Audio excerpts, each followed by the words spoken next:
हाय। आज के इस वीडियो में हम पार्ट्स ऑफ सेंटेंस के सेकंड लेक्चर को कंटेन करेंगे, ठीक है, जिसमें कि हम प्रेडिकेट के बारे में आज स्टडी करने जा रहे हैं। जैसा कि मैंने इससे पहले जो वीडियो बनाया था वो था the parts of a sentence, ठीक है। तो the parts of a sentence में हमने सब्जेक्ट, जिसका फर्स्ट पार्ट था क्या, सब्जेक्ट, इसके बारे में स्टडी कर लिया हुआ है। अब हमें सेकेंड पार्ट के बारे में क्या करना है, स्टडी करना है, जिसका नाम है प्रेडिकेट। ओके, सो सब्जेक्ट के बारे में इससे पहले वाले लेक्चर में हमने क्या किया है, लेक्चर दे दिया है। अब सेकेंड वाला जो पार्ट होता है प्रेडिकेट, इस पे आज हम लेक्चर देने जा रहे हैं। ये सेकेंड लेक्चर होगा। तो प्रेडिकेट होता है क्या है, सबसे पहले तो ये जान लेते हैं। The part that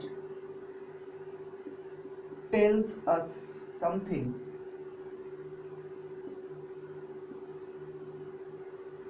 about subject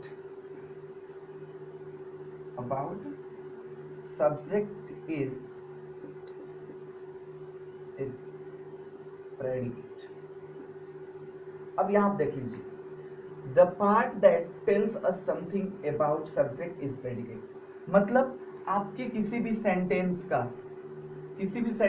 का वह हिस्सा, ठीक है, वह पार्ट जो हमें किसके बारे में नॉलेज देता है, हमें किसी ना किसी सब्जेक्ट के बारे में बताता है, that is predicate. For example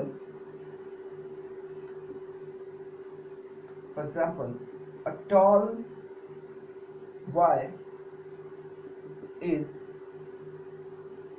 waiting for you। So here's a sentence, a tall boy is waiting for you। अब आपको पता करना है कि इसमें प्रेडिकेट क्या है, सब्जेक्ट क्या है। तो मैंने कल ही एक लेक्चर दिया था सब्जेक्ट के ऊपर, ठीक है। तो जनरली मैंने सब्जेक्ट के पार्ट्स को मेंशन किया हुआ था वहां पे। अब यहाँ पे आपको स्टार्ट करना है कि प्रेडिकेट क्या होगा। तो सबसे पहले तो हम सब्जेक्ट फाइंड करें, क्योंकि जब सब्जेक्ट फाइंड हो जाएगा तो सब्जेक्ट के बारे में जो पोर्शन, सेंटेंस का जितना पोर्शन है जो हमें सब्जेक्ट के बारे में कोई इंफॉर्मेशन देगा, दैट इज आवर प्रेडिकेट। तो हम सबसे पहले देख लेते हैं टॉल बॉय। यहाँ पे हमारा सब्जेक्ट क्या हो जा रहा है, अ टॉल बॉय, ये हमारा सब्जेक्ट हो गया। अब प्रेडिकेट वाला पार्ट कौन सा बचा, मतलब जो भी पार्ट बचा हुआ है दैट इज आवर प्रेडिकेट। तो हमारा बचा हुआ हिस्सा क्या है, इज वेटिंग फॉर यू, तो ये हमारा क्या हो गया, प्रेडिकेट। तो आप देख सकते हैं जनरली कि जो प्रेडिकेट होता है वो जनरली वर्ब से स्टार्ट होता है। ओके, और ये क्या हो सकता है कि ये वर्ब से स्टार्ट होता है और ये ग्रुप ऑफ वर्ड्स हो सकता है या फिर एक सिंगल वर्ड भी हो सकता है। प्रेडिकेट कोई जरूरी नहीं कि ग्रुप ऑफ वर्ड्स हो, ये एक सिंगल आपका वर्ड भी हो सकता है। सो यहाँ पे आप देख लीजिए, a tall boy is waiting for you, इसमें अ टॉल बॉय जो है सब्जेक्ट कहलाएगा, इज वेटिंग फॉर यू हो जाएगा हमारा प्रेडिकेट। सो आज हम प्रेडिकेट के बारे में पढ़ने जा रहे हैं। So move ahead.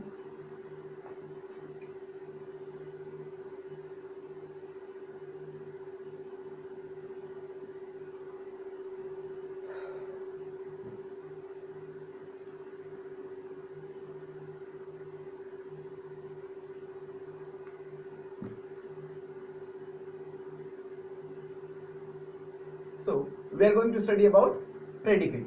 तो अगर प्रेडिकेट की बात की जाए जनरली, तो आप देख लीजिए प्रेडिकेट के पार्ट की बात की जाए तो देखिए इसमें क्या होता है, ये वर्ब से स्टार्ट होता है, ठीक।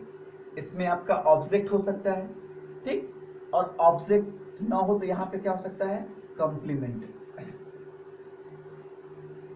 जिसको हिंदी में आप क्या कहते हैं, पूरक। कंप्लीमेंट जिसको आप हिंदी में पूरक कहते हैं, ठीक है। तो ये प्रेडिकेट जो होता है जनरली वर्ब से स्टार्ट होता है, फिर उसके बाद कोई ऑब्जेक्ट होगा, या ऑब्जेक्ट नहीं होगा तो फिर क्या हो सकता है, कंप्लीमेंट हो सकता है, ठीक। अब यहाँ पे देखते हैं, इसको थोड़ा सा एक्सपेंड करते खोलते हैं।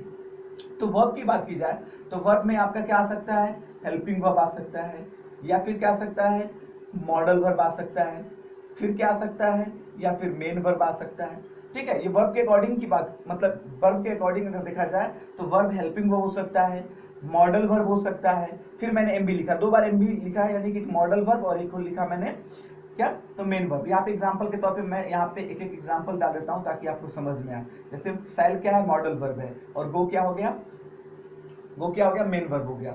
हेल्पिंग वर्ब के तौर पर आप क्या लीजिए, इज ले लीजिए। एक एक एग्जांपल मैंने यहाँ पे लिख दिया। तो वर्ब में जनरली आपका क्या आ सकता है, हेल्पिंग वर्ब होगा, मेन वर्ब होगा, या फिर क्या होगा, मॉडल वर्ब होगा। तो ये जनरली चीजें होती हैं। उसके बाद अगर ऑब्जेक्ट की बात की जाए तो ऑब्जेक्ट में भी दो पार्ट्स हो सकते हैं। एक आपका क्या होगा, एक हो जाएगा डायरेक्ट ऑब्जेक्ट और एक हो जाएगा इनडायरेक्ट ऑब्जेक्ट। ठीक है, डायरेक्ट ऑब्जेक्ट और इनडायरेक्ट ऑब्जेक्ट। डायरेक्ट ऑब्जेक्ट की बात की जाए तो इसमें जनरली क्या होती है, जनरली नॉन लिविंग थिंग्स आती है, जैसे कि आप ले लीजिए a book, a pen, a table, ये जो है डायरेक्ट ऑब्जेक्ट के एग्जांपल्स हैं।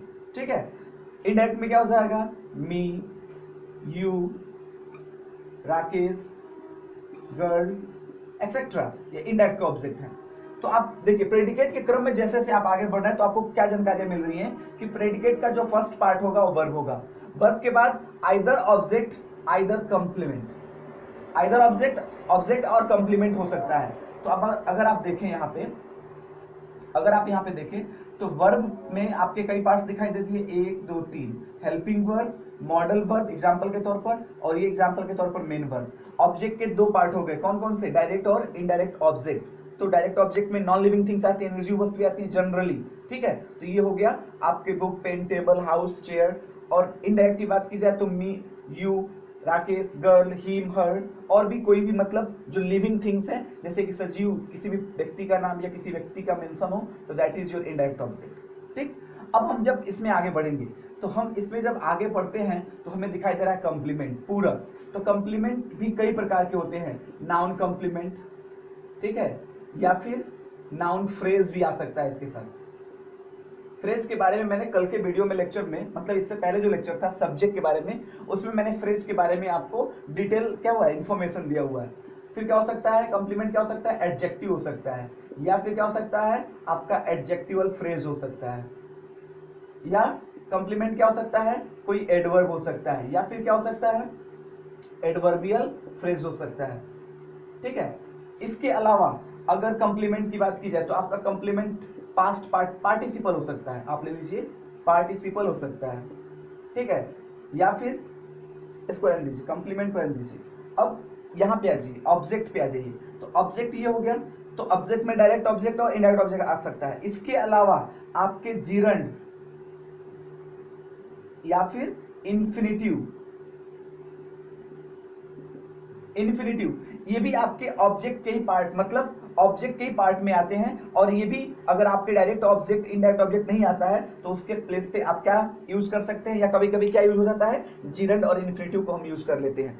सो एक बार पूरे लिस्ट को आप ध्यान से देखें कि कैसे मैंने इसके पार्ट्स को यहाँ पे तैयार किया हुआ है। Please see again.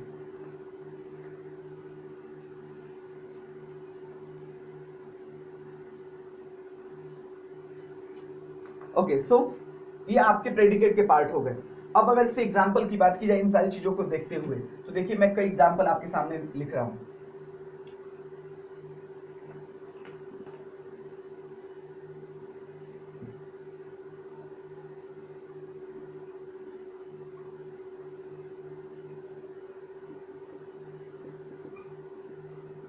ठीक है, एग्जाम्पल्स देखते हैं। जैसे मान लीजिए मैंने एग्जाम्पल लिख दिया, ठीक है, he is going, sorry going की जगह पे he is sending me a book. ठीक है, a book tomorrow. He is sending me a book tomorrow. अब अगर आप देखें तो सब्जेक्ट इसमें एक छोटा सा सब्जेक्ट है जो कि प्रोनाउन के रूप में है यहाँ पे, ये सब्जेक्ट हमारा यहाँ पे हो गया।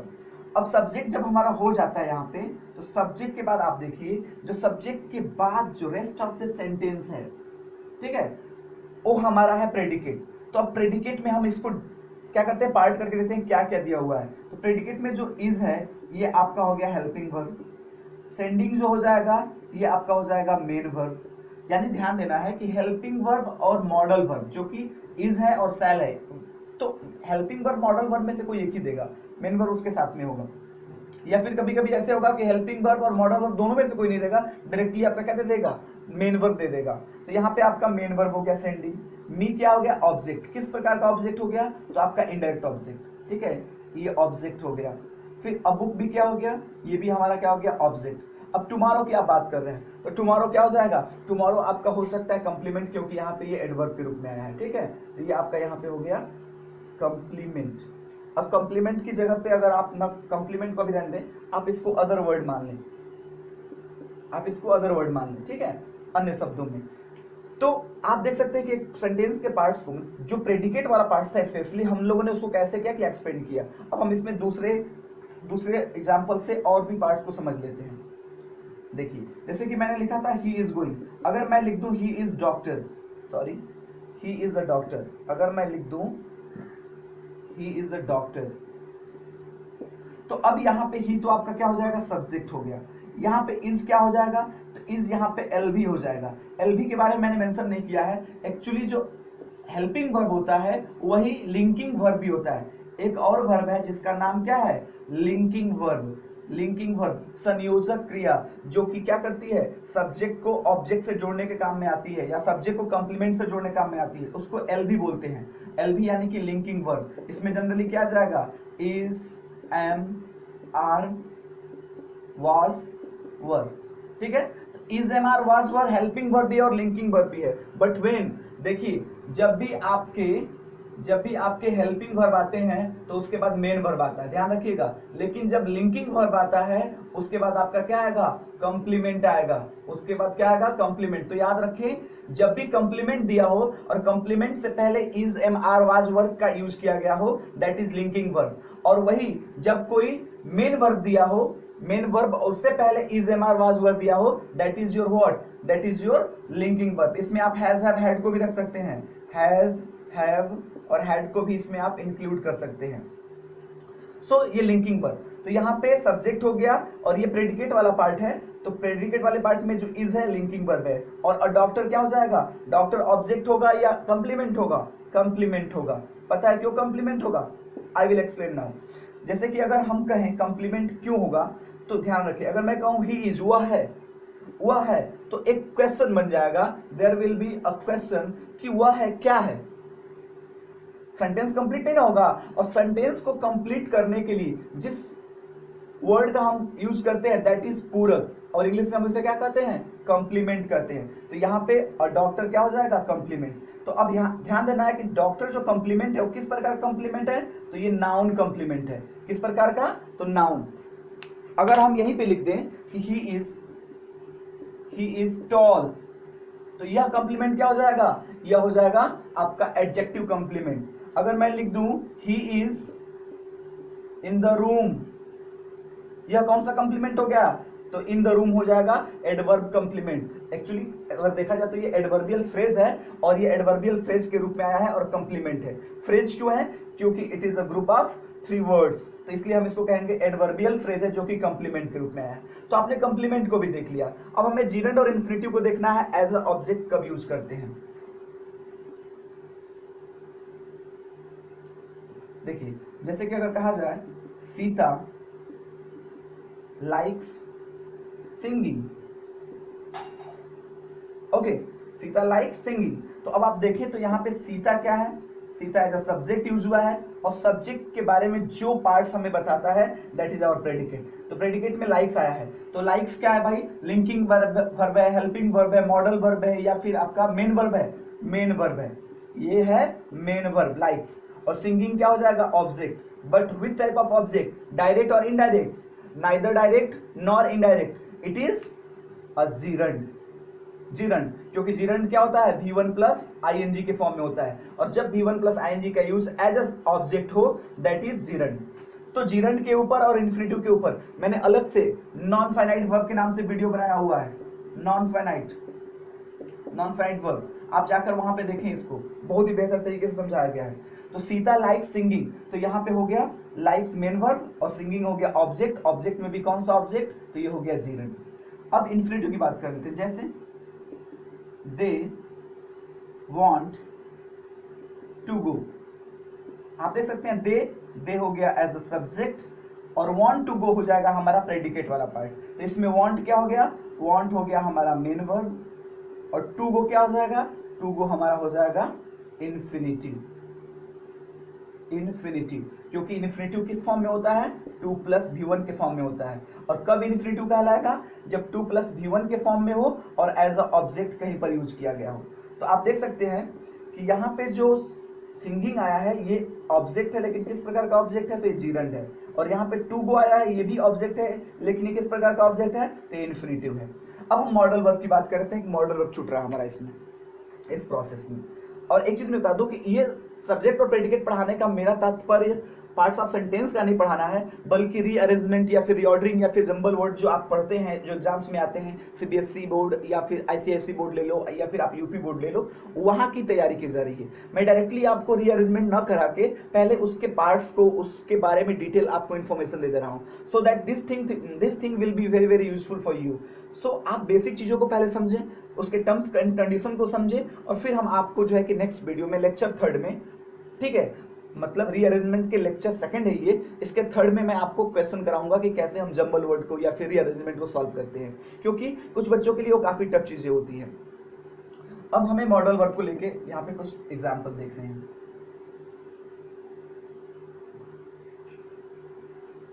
मॉडल वर्ड को लेके देखते हैं। जैसे अगर कह दे आई सेल कम, आई सेल कम टुमारो, इसमें आई क्या हो गया आपका, आई हो गया सब्जेक्ट यूज हुआ है, और सब्जेक्ट के बारे में ये टोटल हमें इंफॉर्मेशन दे रहा है, तो ये हमारा प्रेडिकेट वाला पार्ट हो गया। अब प्रेडिकेट वाले पार्ट में जो सेल आया है ये क्या भैया, ये है मॉडल वर्ब। कम क्या है, तो कम हमारा हो जाएगा मेन वर्ब, और टुमारो क्या हो जाएगा, टुमारो हो जाएगा आइदर कंप्लीमेंट, और आप इसे एडवर्ब ले लो, आप इसे क्या ले लो, एडवर्ब, ठीक है। तो आई सेल कम टुमारो, तो ये कम आई सेल, तो इसमें सेल जो है मॉडल वर्ब हो गया, कम हो गया हमारा मेन वर्ब, और टुमारो हो गया कंप्लीमेंट, या क्या हो गया भैया, एडवर्ब, ठीक है। एडवर्ब में होता क्या है कि एडवर्ब में हमारा प्लेस, टाइम और मैनर, ये चीजें मेंशन होती हैं। तो ये हमें टाइम को मेंशन करा रहा है, तो ये एडवर्ब कहलाएगा। और एक तरह से देखा जाए तो आई विल कम, मैं आऊंगा, मैं कल आऊंगा, सॉरी मैं आऊंगा, तो यहाँ पे कंप्लीमेंट रख दिया गया, तो सेंटेंस का पूरा सेंस हो जा रहा है कि मैं कल आऊंगा। तो एक्चुअली सेंटेंस के पूरे सेंस को यहाँ पे देने के लिए हमने टुमारो का यूज किया, तो ये हमारा यहाँ पे कंप्लीमेंट भी हो सकता है। और किस प्रकार का कंप्लीमेंट होगा, तो देखिए जो हमें प्लेस, टाइम, मैनर के बारे में क्या करते हैं, मेंशन कराते हैं, वो हमारे होते हैं एडवर्ब। वो एडवर्ब होंगे, या फिर एडवर्ब के साथ आप उसे फ्रेज में लिख सकते हैं, एडवर्बियल फ्रेज भी आप उसे कह सकते हैं।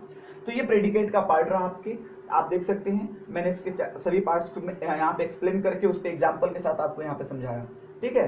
तो हमारा सब्जेक्ट कवर हो गया, प्रेडिकेट कवर हो गया। अब जो है कि नेक्स्ट लेक्चर में हम लोग डायरेक्टली क्वेश्चन करने वाले हैं रीअरेंजमेंट और रीऑर्डरिंग या फिर जंबल वर्ड से संबंधित, तीनों एक ही नाम है एक्चुअली देखा जाए तो, और ये क्लास 9th और 10th के लिए स्पेशली वीडियो है। सो ये सब्जेक्ट और प्रेडिकेट को आप अध्ययन कर लें, कल के वीडियो में हम इस पे क्वेश्चन करेंगे। So thanks for watching it, bye.